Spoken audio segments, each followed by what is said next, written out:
Skip, was it a situation of you giving exposure to all the players, or were you surprised by Oman's spirited show? What do you see?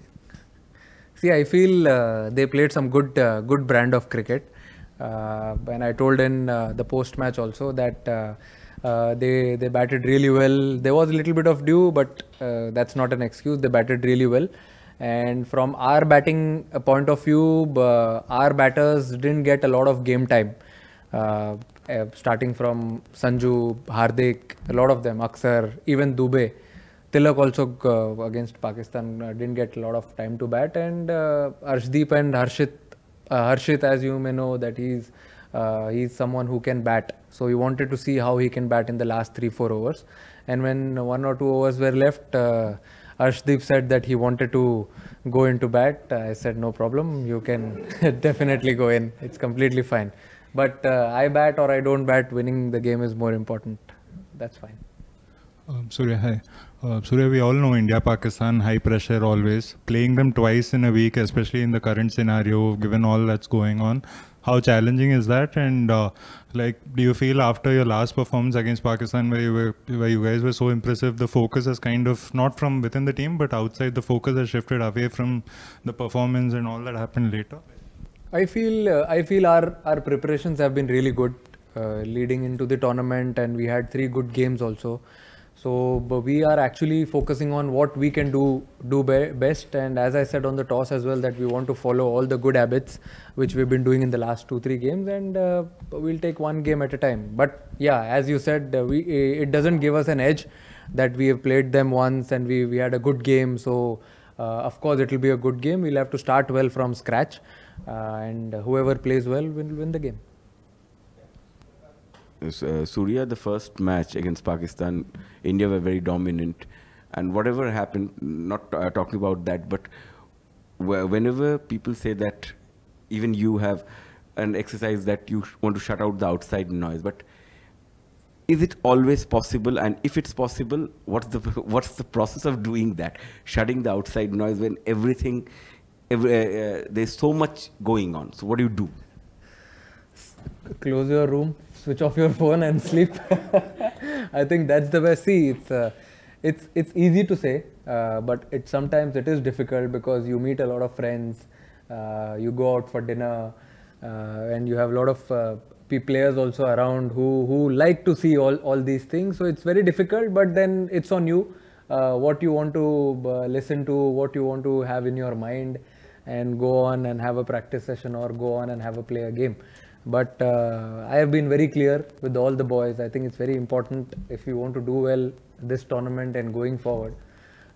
We will have to shut a lot of noise from outside and take what is good for you.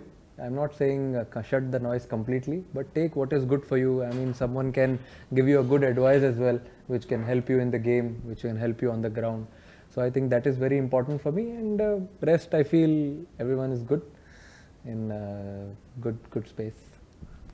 Captain, हमेशा India Pakistan match से पहले buildup में बात आ जाती है कि अलग game है, डिफरेंट गेम है. क्या अभी तो टाइम ही नहीं है बिल्डअप का? 24 घंटे के बाद मतलब फिर भी लोग बात करते हैं, स्पेशली जो चल रहा है बैकग्राउंड में, लोग बात करते हैं डिफरेंट गेम है. क्या क्रिकेटिंग पर्सपेक्टिव से इंडिया पाकिस्तान राइवलरी क्या सेम लेवल की इंटेंसिटी है या सेम लेवल की क्वालिटी है दोनों टीम्स के बीच में? इसको आप कैसे देखते हो? और as a captain of the team, क्या आपको लगता है कि पाकिस्तान को हराने में अभी भी वही अलग मज़ा आता है जैसे पहले आता था 2003-2000 उस टाइम की बात अगर मैं करूँ तो?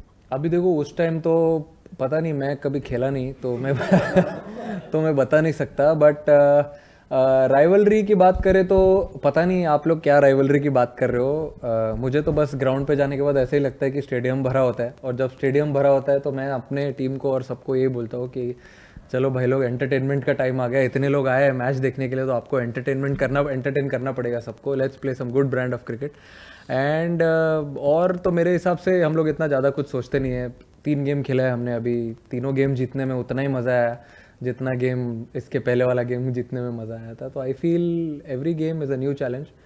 We take it in a stride, और अच्छा लगता है जीतते और कुछ उसमें से सीखते हैं और नेक्स्ट गेम में ट्राई करते करने के लिए.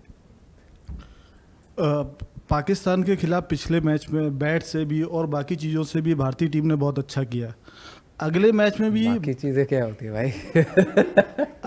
अगले मैच में भी भारतीय टीम वैसे ही करेगी जैसे पिछले मैच में किया था। अच्छा, बॉल से अच्छा किया था, करेक्ट, वो बोलना चाह रहा है, फिर ठीक है जी, बिल्कुल। अच्छा बॉल और बैट का अच्छा कॉन्टेस्ट है, अच्छी इंटेंसिटी का भी कॉन्टेस्ट है। आई फील जैसे कि मैंने अभी लास्ट क्वेश्चन में बोला कि पूरा स्टेडियम भरा होता है, उससे ज़्यादा आपको क्या है, बेस्ट क्राउड आता है सपोर्ट करने के लिए।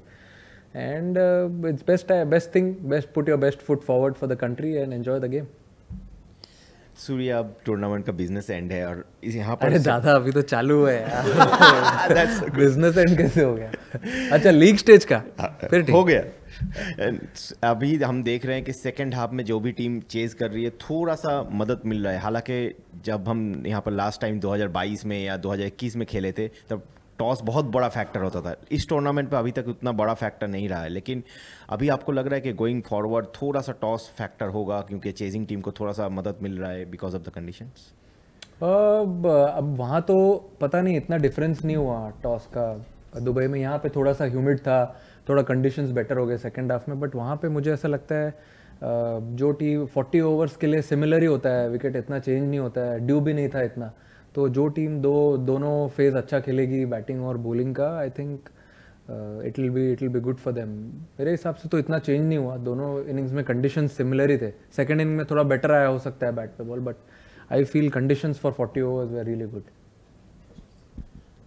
Surya, for a change, was it nice to kind of play this game where the focus on all sides was just the cricket, and also to have run close with the opposition challenging you guys, and also all of the batters batting out 20 overs, which you didn't do in the two games. How does this set you up going into the Super Fours? I think focus was always on the game in all the 3 games which we played. It was never changed from that, and I feel I think everyone has got enough time in the middle with the ball, with the bat, going into Super Fours, and I'm sure two other teams who are also coming from other group will also be pumped up, and we are also excited to play them. Skipper इसके बाद जो है लगातार मुकाबले खेलने हैं alternate days पर, एक ही मैच के बीच में जो है वो 2 दिन का गैप है। इतने ह्यूमिड कंडीशंस, इतनी गर्मी, प्रैक्टिस सेशंस में भी देखा काफ़ी दिक्कत हो रही है। किस तरीके से आप लोग खुद को तैयार कर रहे हैं इन कंडीशंस के लिए, और जब इतने क्विक सक्सेशंस में गेम्स हैं क्या फ़र्क पड़ेगा? आई थिंक प्रैक्टिस सेशन ही वो जगह है मेरे हिसाब से जहाँ पे आप ट्राई करते हो रेडी होने के लिए गेम के लिए। जो गेम इंटेंसिटी तो आप मैच नहीं कर सकते हो प्रैक्टिस में, बट एटलीस्ट क्लोज जा सकते हो। जो आपके रनिंग है, फील्डिंग सेशंस है, जो बैटिंग सेशंस है, वो सब आप वहाँ पर करके। हाइड्रेशन आई थिंक एक मेन चीज़ है जो मेरे हिसाब से जो स्पोर्ट्स साइंस टीम है हमारी वो अच्छे से ध्यान दे रही है। रिकवरी बहुत इंपॉर्टेंट है। तो ये कुछ चीज़ें अभी आप इतने प्रोफेशनल हो जाते हो ये लेवल पे आके कि आपको बताना ज़रूरी नहीं है कि कल मैच है या 2 दिन बाद मैच है, आपको कैसे प्रिपेयर करना है, क्या ध्यान रखना है। क्योंकि हम जब इंडिया में भी खेलते हैं, जब IPL खेलते हैं, फ्रेंचाइज क्रिकेट खेलते हो, तो आप 3 बजे का मैच भी खेलते हो, 4 बजे का मैच भी खेलते हो। तो उसके लिए कैसे प्रिपेयर करना है मेरे हिसाब से सिमिलर है। इधर आपके पास प्लस पॉइंट है कि आप शाम में खेल रहे हो, 6:30 गेम है सारे, तो सबको अपना अपना प्रिपरेशन आना चाहिए और सब अपने अपने हिसाब से प्रिपेयर कर ही रहे। किसी को इतना मतलब अभी तक तो मैंने देखा नहीं, अगर क्रैम्प्स वगैरह इतने आए नहीं है, तो I think they are preparing themselves really well. Yeah, Surya, you spoke about the need to give people who have not played a game so that they get into some kind of rhythm. There are some bowlers who like to keep bowling so that they continue to stay in rhythm. So how do you balance that, the fact that maybe somebody like Varun wants to bowl because that's what he feels is most comfortable for him? He did bowl a lot in the nets yesterday. That's his routine. If he's playing or not playing, he likes to come to the ground, bowl around 8 to 10 overs. And today also in the warm-up, he was almost pumped up. It felt like he's playing the game. I had to tell him that, Macha, you're taking rest today. But his preparations are spot on. Irrespective he's playing or not playing, I think that's one thing which is different from everyone is his preparation. So I feel he's always ready to play the game. सूर्य भाई, पिछले जब India Pakistan का match था तो देखा हमने कि सुबह से जो पूरा हमारे देश में थोड़ा गुस्सा दिखाया गया, लेकिन शाम को जब हम मैच जीते तो पूरा देश में खुशी का माहौल था, एक अलग माहौल था। इस बार भी आपको देश को ये जीत गए ना, इसीलिए खुशी मनाया और क्या। तो इस बार भी कुछ ये कहेंगे देश को सिर्फ संडे को एंजॉय करें मैच और सब चीज़ों को भूल जाएं, क्या कुछ बोलेंगे? आई मीन देखो, जैसे भी कंट्री हमेशा सपोर्ट करता है हर गेम में, वैसे ही ये गेम में भी सपोर्ट करते रहे। और संडे है तो मेरे हिसाब से ज़्यादा लोग बैठ के देखेंगे मैच, तो आराम से बैठे एंजॉय करें गेम। और हम लोग ग्राउंड पे जाएंगे तो पूरी कोशिश करेंगे सेम इंटेंसिटी से खेले, सेम एनर्जी से खेले। और हमेशा हम ट्राई करते हैं अपना ए गेम आगे रखने के लिए, और वही ट्राई करेंगे पूरा ग्राउंड पे। सूर्या, आपने 100 से ज़्यादा इंटरनेशनल मैच खेले हैं, कप्तान वर्ल्ड कप विनिंग टीम का भी हिस्सा रहे हैं। जो पूरा कॉन्टेक्स्ट था पिछले मैच का, उस लिहाज से was this your best match T20 international में? जिस तरह का रिएक्शन, सारी चीज़ें रही, मतलब मैं समझा नहीं। मतलब आपके लिए as a player that was the best match? नहीं, वैसा तो इन टर्म्स ऑफ एवरीथिंग, जो so much was riding on this game. Best match तो मेरे लिए तब था जब मैंने फर्स्ट गेम खेला था इंडिया के लिए। उसके बाद से जितने भी मैच मैंने इंडिया के लिए खेले, जब भी मैंने फील्ड लिए वो जर्सी पहन के, हमेशा मेरे लिए एक प्राउड मोमेंट ही रहा है।